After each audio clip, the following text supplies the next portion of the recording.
Hello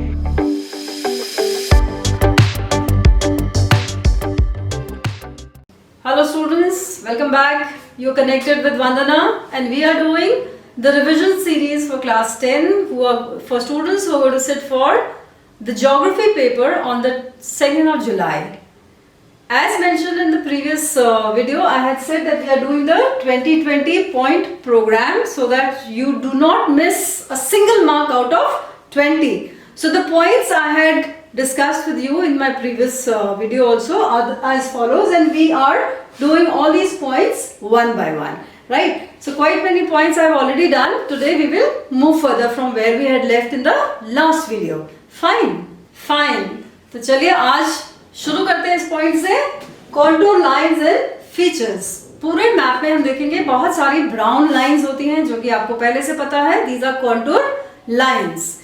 इन contour line से क्या करते हैं, लैंड के फीचर्स दिखाते हैं कि माउंटेन है, रिज है, स्पर है, वैली है, क्या है, you know. So these contour lines are very important for us. So what features you need to understand in the contours and how you would identify those features on the map, जिससे कि जब आपके पास question आएगा precisely आपको वही एक location मिल जानी चाहिए ढूंढ के जो आपको चाहिए या जो एग्जाम में पूछी गई है। We have so many features जिसको आपको पता होना चाहिए कि कॉन्टूर मैप्स पे इसको कैसे लोकेट करना है या कहाँ ढूंढना होगा। कॉनिकल हिल एक ऐसी हिल जो कि एक बहुत ही रेगुलर शेप में हो, ठीक है, और एक हिल हो of course. So here I have taken this hill for you as a conical hill, ठीक है, जिससे आप इस पे एक नजर मारेंगे तो आपको लगेगा कि yes, you know, this is the kind of shape that was required to be marked. Next, escarpment. Escarpment is a physical feature जहां पे आप देखेंगे कि कॉन्टूर लाइन एक तरफ बहुत पास है, दूसरी तरफ थोड़ा सा दूर है। तो ये एक ऐसा माउंटेन है जो कि लेट्स से एस्कार्पमेंट एक ऐसा माउंटेन है, यहां से थोड़ा सा ऐसे शार्प और ये ऐसे फॉल है, अगर हम उसकी तस्वीर वैसे देखेंगे। फाइन। So escarpment बहुत सारे होंगे इसमें, so I've just taken this particular area as an escarpment for you, where you will see here the contour lines are so close and over here they are spaced out, ठीक है। तो escarpment where contour lines are close on one side and they are gradual or a little spaced out from the other side. Before we move on, एक बात दोबारा से समझ लेते हैं कि contour lines अगर पास हैं तो लैंड की हाइट खड़ी हाइट है, ठीक है, और अगर दूर है तो वो एक स्लोपी एरिया है। Fine, this is how hilly area is represented. आगे देखते हैं रिज एक इलोंगेटेड सा फिजिकल फीचर होगा माउंटेन एरिया में। एक यहाँ पे इस पर्टिकुलर एरिया में ये एक रिज लिया है मैंने, ठीक है, इलोंगेटेड सा, it's like a watershed, the ridge is like a watershed. There is a slope of mountain that side और इस तरफ है माउंटेन का स्लोप, ऊपर एक लंबा सा एक स्ट्रक्चर है ऊपर की तरफ, that's a ridge. Cliffs very sharp rise of the side of the mountain, एक sharp rise है, ठीक है। So cliff, इस वाले मैप सेक्शन में बहुत सारे cliffs हैं, ये सारे हमारे पास cliffs हैं, these are all cliffs, various areas of cliffs जहाँ पे कॉन्टूर लाइंस बहुत पास दिख रही है हमें, यानी कि बहुत ही ज्यादा शार्प, एक दीवार की तरह पहाड़ खड़ा है यहाँ पे। ओके, स्पर वैली, ये एक ऑल्टरनेट फीचर है पहाड़ों का। स्पर बाहर वाला, वैली अंदर वाली, स्पर बाहर वाला, वैली अंदर वाली। तो स्पर वैली देखेंगे दोनों एक साथ देखेंगे। स्पर, ओके, स्पर, ये जो बाहर का एरिया, ये पहाड़ का बाहर की तरफ जो सेक्शन आ रहा है ये स्पर है। ये जो स्ट्रीम के साथ आपको दिख रहा है, नदी जहां नदी है वो वैली है, और जो दूसरा एरिया है वो स्पर है।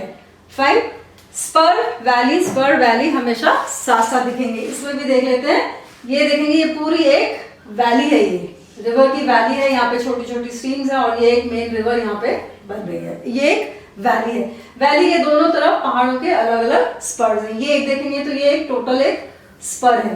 Okay, this is another spur, spur एक बाहर को प्रोजेक्शन, पहाड़ की बाहर को प्रोजेक्शन। सैडल, सैडल एक पहाड़ और उसके ऊपर के दो पीक्स अलग अलग और बीच में थोड़ा सा गैप। ये दो अलग पहाड़ नहीं है, एक ही पहाड़ है और एक पहाड़ पे दो अलग अलग पीक्स है, एक थोड़ी ऊंची होगी या एक छोटी नीचे होगी या दोनों एक जैसी होंगी और थोड़ा सा बीच में डिप्रेशन है, उसको कहते हैं सैडल। तो ये देखिए, ये एक सैडल एरिया देखा है, ये यहाँ पे एक हिल है, यहाँ पे एक उसकी पीक है और बीच में थोड़ा सा फ्लैट डिप है, that is a saddle. Watershed, watershed अभी आपको कहा कि जहां पे रिज है यहाँ पे या जहां पे रेडियल ड्रेनेज पैटर्न देखने को मिलेगा वहां पे आपको वाटरशेड भी मिलेगा। This entire area is a watershed. Watershed area है यानी कि एक तरफ की स्ट्रीम्स इस डायरेक्शन में फ्लो करेंगी, उस तरफ की स्ट्रीम्स उस डायरेक्शन में फ्लो करेंगी। ये स्ट्रीम एक दूसरे से कभी मिलेंगे नहीं, बिकॉज बीच में क्या है, बीच में तो रिज है, हाईलैंड है। Okay, so that is a watershed. Gentle slope, steep slope, अभी मैंने आपसे बता ही दिया कि जेंटल जहां पे कॉन्टूर लाइंस थोड़ी दूर दूर होंगी और स्टीप जहां पे कॉन्टूर लाइंस थोड़ी पास पास होंगी। Now I got some features listed for you, जिससे कि कम से कम वो फीचर्स के नाम आपको याद होते रहे और आप उन फीचर्स को मैप पे ठीक से लोकेट कर पाओ। फीचर पढ़ो, नीचे के जो आपको शीट मिलेगी उसके नीचे काफी सारे फीचर्स के सिंबल्स दिए हुए हैं। प्लीज रीड दो सिंबल्स एंड आइडेंटिफाई, उसको कोरिस्पॉन्डिंग फीचर वो कहाँ मिलेगा आपको मैप में, उसको आइडेंटिफाई करने की कोशिश कीजिए। Because lot of features made by the contours also, okay, and other features which are mentioned on the map. ठीक है, अंडरस्टैंड। कॉनिकल हिल आपको बता दिया, एक हिल ऐसे राइज कर रही है ऊपर को। नॉल इज एन आइसोलेटेड हिल, एक आइसोलेटेड हिल है जो मेन माउंटेन रेंज से कनेक्टेड नहीं है। नॉर्मली रिवर के आसपास आपको एक ऐसी आइसोलेटेड हिल मिल जाएगी। Cliff, when contours are close together. Saddle, एक पहाड़ की दो पीक्स के बीच का डिफरेंस। गैप या पास, यानी कि दो बड़े बड़े पहाड़ है, ऊंचे ऊंचे दो पहाड़ है और उनके बीच में बहुत ज्यादा एक स्टीप वैली है, that is a gap. Ridge, एक लंबा सा सेक्शन है पहाड़ का, watershed area.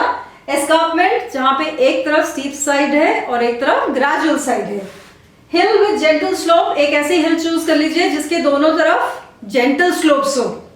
Okay, that would be this feature. Hill with steep slope, जिसके दोनों तरफ ऐसे राइजिंग स्लोप्स हो, that will be a steep slope. Valley, spur, बता दिया आपको, spur valley, spur valley. Okay, अंदर बाहर वाले फीचर्स। ब्रोकन ग्राउंड, रिवर के आसपास ही मिलेगा आपको। This is a sign of erosion and this is formed by alternate wet and dry period. बरसात हुई, सूखा पड़ा, बरसात हुई, सूखा पड़ा, पानी आया, पानी बहा, ओके, फिर सूख गया। सो मिट्टी बह गई, इरोजन हो गया और बीच बीच में क्रैक्स पड़ गए, that is broken ground.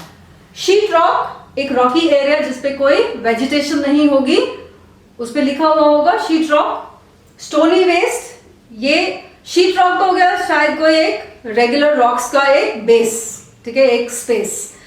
Stony, जहां पे जैसे रिवर के आसपास पत्थर होते हैं, बड़े बड़े पत्थर होते हैं, छोटे पत्थर होते हैं, वो ऐसे बिखरे पड़े रहते हैं, you know, by nature, so that is a stony waste. Rock outcrop, sheet rock, rock outcrop, more और लेस वेरी सिमिलर, बट उनके ऊपर नाम लिखा होगा। ये बैरन लैंड, जहां पे कुछ नहीं होगा, इरोडेड लैंड होगा, व्हाइट लैंड से इंडिकेट किया होगा, व्हाइट कलर से इंडिकेशन किया होगा इसका, and it is generally good for no purposes, no cultivation would be there, no animal rearing would be there। हाँ, अगर स्टोनी एरिया आसपास है उसके तो stone may be collection as could be a popular occupation of the people। River bed, जहां से नदी जा रही है वो पूरे एरिया को उसका रिवर ट्रैक जो है वो रिवर बेड है। What kind of river you will be watching? Dry river, dry stream। Stream एक सिंगल लाइन से बनी होगी, रिवर एक डबल लाइन से बनी होगी। ओके, ड्राई टैंक, एक छोटा सा सेक्शन बनाया हुआ होगा, उसमें छोटे छोटे डॉट्स होंगे, that will be a dry tank. अभी देखेंगे उसके फीचर्स, आगे बढ़ते हैं, देखते हैं उसको। Dry tank, river island, river island में आपसे डिस्कस कर चुके हैं, features formed by the reverse. Sand dunes or sand plains which will be indicated in brown color। Brown colour से आपको कहीं कहीं मैप्स में दिखाया होगा, और सैंड ड्यून्स के आसपास लिखा भी होगा 6 hour, 10 hour, 12 hour, meaning height of the sand dune would be that much. Now questions will be put to you covering all the points. किसी क्वेश्चन का आधा नंबर होगा, किसी का 1 मार्क होगा, किसी का हो सकता है 2 मार्क्स भी हो अगर उसमें कुछ ज्यादा पूछा गया जा रहा है।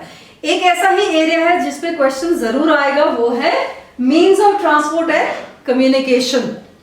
मीन्स ऑफ ट्रांसपोर्ट, एक दूसरे से दूसरी जगह जाने के लिए लोग क्या इस्तेमाल कर रहे हैं, that is means of transport. Communication हो सकता है हम फिजिकली एक जगह से दूसरी जगह नहीं जा रहे हो, but we have a telephone line, we have a telegraph line, that is communication. But communication is a wider term which includes everything, ठीक है। कम्युनिकेशन में ट्रांसपोर्ट भी आ जाता है, बट अगर हम टेलीफोन टेलीग्राफ लाइन की बात करें, that is only communication, okay, जहां पे हम फिजिकली नहीं जा रहे हैं बट हम कहीं पहुंच पा रहे हैं, कनेक्ट हो पा रहे हैं, ओके, दूसरे से कनेक्ट हो पा रहे हैं। सो मीन्स ऑफ ट्रांसपोर्ट के लिए हमें क्या देखना होगा, roads, kind of roads that we have और उनके symbols. We have metal road, unmetal road, car track, pack track, footpath. Let's have a look at the metal road. Metal road is this road, ये जो road आपको दिखाई दे रही है ये एक मेटल रोड है। इसमें क्या है, डबल लाइंस बनी हुई है रेड कलर की, okay, this means it is a road which has been metalled, permanent road है ये। उसके ऊपर कुछ जगह आपको कुछ नंबर्स लिखे हुए मिलेंगे, दीज नंबर्स आर माइलस्टोन्स और डिस्टेंस स्टोन्स, उनके नंबर्स लिखे होंगे 21, 22, 23 और may be 17, 16, 18 accordingly, okay. Unmetalled road which is not made permanent, उस एरिया में अभी काम चल रहा है, हो सकता है ये रोड ज्यादा यूज ना हो रही हो और उसमें ज्यादा पैसा खर्च करना मुनासिब ना हो कि बार बार हर रेनी सीजन में वो वैसे ही टूट फूट जाती है। सो अनमेटल रोड, ये जो रोड जा रही है ये अनमेटल रोड है। इसमें क्या है, इस तरह का डैश डैश डैश वाली लाइन बनी हुई है, that is unmetal road. Broad तो होगी ये रोड, ठीक है, बट मेटल्स नहीं है। This will also connect many places in the village areas and some small townships. Fine. Car track. Car track, a single red line. This is a car track. A single red line. This is a car track. A single red line. Pack track. Pack track is a dashed line. Generally used for taking animals. Pack. Pack is a term used for animals. So we have a pack track. So we have a pack track. This you will see is a pack track. Other than this, we also have a footpath. Okay, and this you see over here, this dotted line over here, this is the footpath. So various types of roads are indicated with red color. Other than this, we also have in this map section a railway track, which will be indicated in black color, railway line. And इस पे लिखा होगा RS railway station, और track से समझ ही जाएंगे कि ये एक रेलवे लाइन है। Here you will see is a symbol which is a cutting. So many times they might ask you what is the symbol. Okay, name the symbol in such and such square. So what is the symbol? It is a cutting. Telephone line, telegraph line, जहाँ पे भी होंगी लिखा होगा उसके ऊपर that it is a telephone line or a telegraph line. Over here telegraph line लिखा हुआ है, and in many places on the map they have written telephone line also. तो क्या करना है, केवल देखना है, स्टडी करना है और आपको बताना है। PO and PTO, post office, post and telegraph office हमारे मैप में लिखा होगा, आपसे केवल रीड करके समझ के उसकी लोकेशन पूछी जा सकती है, या पूछा जा सकता है कि उस एरिया में डेवलपमेंट कितना है। आगे बढ़ते हैं एक ऐसे ही पॉइंट पे जो कि उतना ही इंपॉर्टेंट है, क्वेश्चन वाइज देखेंगे तो मार्क की वेटेज भी उतनी ही मिलेगी आपको। Okay, that is the settlement pattern. जो एरियाज हम स्टडी कर रहे हैं वो वैसे तो एक रूरल एरिया को स्टडी कर रहे हैं, 45 D/7 and D/10, but still there are some places which are more developed. कुछ एरियाज में डेवलपमेंट ज्यादा है, कहीं पे कुछ कम है, और कहीं पे अपॉर्चुनिटी ज्यादा है, कहीं पे अपॉर्चुनिटी लेस है। कोई टाउनशिप्स है और कोई रूरल एरियाज है। अकॉर्डिंगली सेटलमेंट का पैटर्न हमें समझ में आ जाता है। वहां पे जहाँ पे रिवर होगी या टैंक होगा, कैनाल होगा, या कोई ऐसा इम्पोर्टेंट स्ट्रेटेजिक लोकेशन होगी फील्ड्स की, कल्टीवेशन एरिया का, जहाँ पे लोग ज्यादा रहते होंगे, ओके, और कहीं लोग कम रहते होंगे. So according to that we have the pattern of settlement. Okay, so here we have nucleated और कॉम्पैक्ट. सेटलमेंट का नाम है न्यूक्लिएटेड. आप न्यूक्लिएटेड वर्ड भूल गए हैं तो आप कॉम्पैक्ट भी लिख सकते हैं इसके लिए. तो जहां पे लोग बहुत ज्यादा एक साथ रहते हैं, बहुत सारे घर होंगे, डेवलपमेंट होगा, कुछ ऑफिसेज होंगे, ठीक है, तो वो हो गया हमारा न्यूक्लिएटेड या कॉम्पैक्ट. डेवलपमेंट भी काफी हाई होगा और लोग बहुत यहाँ पे सर्विसेज में एंगेज्ड होंगे. Another is linear, as the word says, on a line, जहां पे सेटलमेंट्स किसी रोड के आसपास बन जाए, बिकॉज रोड के आसपास आपका बिजनेस अच्छा सा चल सकता है, ट्रेडिंग हो सकती है. So that is linear. Over here if you see, this is a linear. Road के आसपास ही सेटलमेंट देखने में दिख रही है.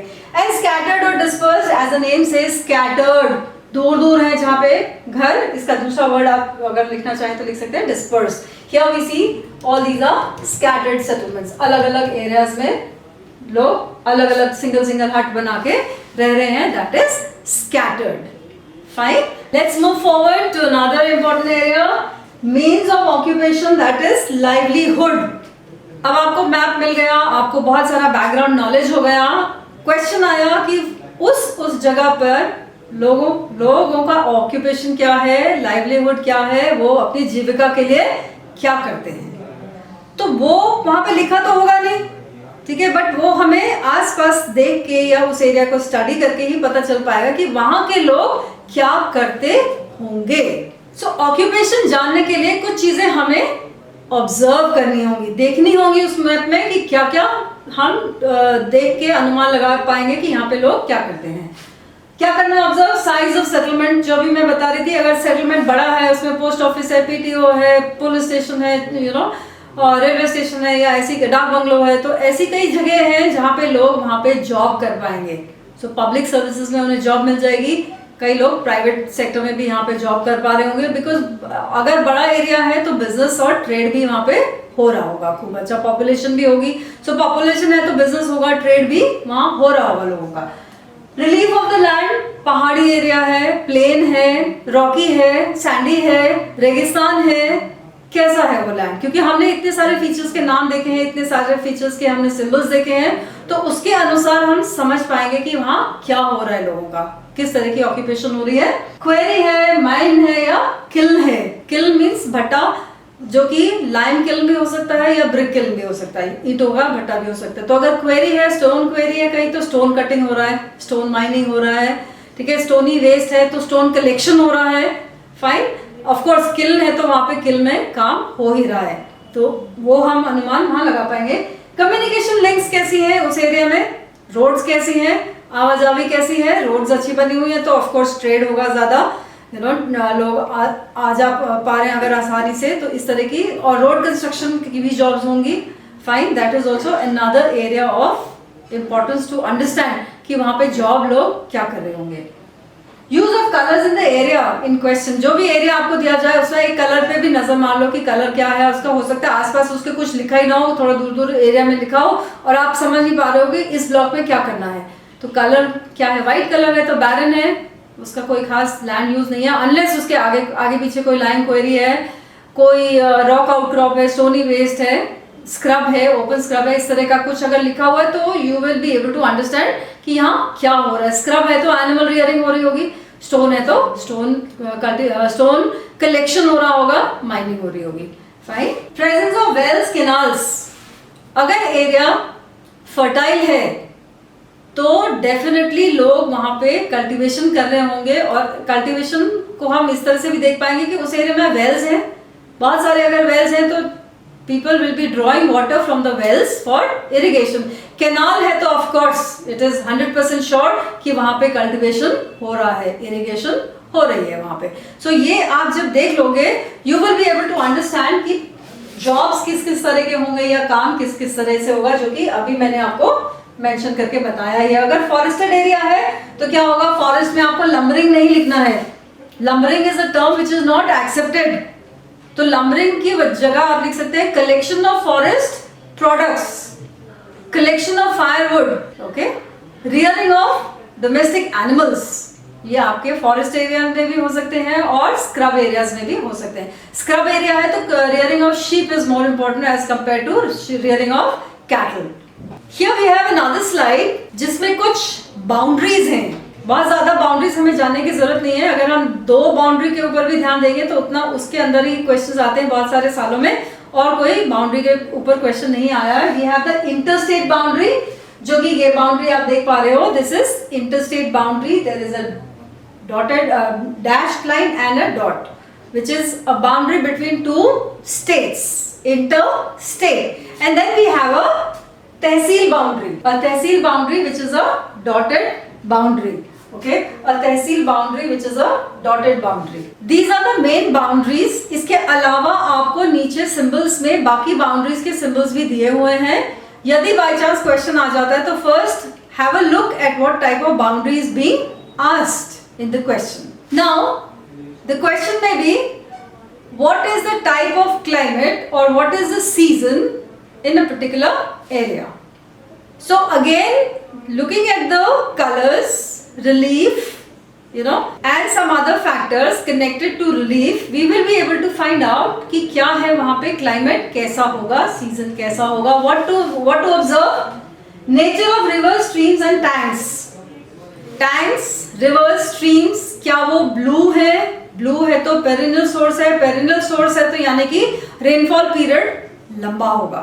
अगर मोस्टली ड्राई है तो रेनफॉल पीरियड शॉर्ट होगा। ये सीजन जो रेनी सीजन होगा शॉर्ट होगा और रेनफॉल स्कैंटी होगी, कम होगी रेनफॉल। प्रेजेंस और एब्सेंस ऑफ नेचुरल वेजिटेशन, जितना ज्यादा फॉरेस्टेड एरिया होगा उतना ज्यादा शायद टेम्परेचर मॉडरेट होगा और रेनी सीजन थोड़ा लंबा होगा। फाइन। रिलीफ फीचर्स, पहाड़ी एरिया है, ड्राई एरिया है, रॉकी एरिया है, नदी के किनारे वाला एरिया है, ब्रोकन ग्राउंड है, किस तरह का एरिया है, सैंडी है, okay, then we will also be able to find out उसका क्लाइमेट कैसा होगा। यहाँ पे use of colour in the said area, अगर येलो है ज्यादा तो लोग कल्टीवेशन कर रहे हैं, और कल्टीवेशन कर रहे हैं इसका मतलब है कहीं ना कहीं कुछ तो रेनफॉल होती होगी, that is also an important indication. Presence और absence of causeway, broken ground, type of roads. Causeway क्या है? एक रोड है जो कि बरसाती नाले के ऊपर बना दी गई है। बरसाती नाला तो केवल बरसात में बहेगा और बाकी सारे साल वो रोड यूज कर पाएंगे। बरसात में यदि पानी का फ्लो ज्यादा है तो थोड़े समय के लिए वो रोड यूज नहीं होगी, but otherwise it will be used. So उससे भी पता चलता है कि क्या है, रेनफॉल सीजनल है। उसके ऊपर कई बार लिखा होता है motorable in dry season. Motorable in dry season है तो मतलब डेफिनेटली श्योर है कि रेनी सीजन यहाँ पे एक पर्टिकुलर टाइम पर होता है। टाइप ऑफ रोड्स, कैसी रोड्स है पूरे इलाके में? पैक ट्रैक है, कार ट्रैक है या मेटल रोड है? So looking at this points of observation we will be able to find out कि इस एरिया में क्या क्या हो रहा है। अगर बहुत ही ज्यादा ड्राई एरिया है, we have barren ground, broken ground also, barren land भी है, वाइट एरिया भी है, you know, so mostly hot है, ड्राई है with very scanty rainfall. Moderate with seasonal rainfall hilly areas में जहां पे फॉरेस्ट कवर है, okay. Dry with very scanty seasonal rainfall, ऐसे एरियाज जो बिल्कुल ही जहां पे कल्टीवेशन भी नहीं दिखा रखा होगा, that is dry and very very scanty rainfall, जहां पे स्क्रब होगा शायद थोड़ा बहुत, that will be all. So until my next video, keep revising this one.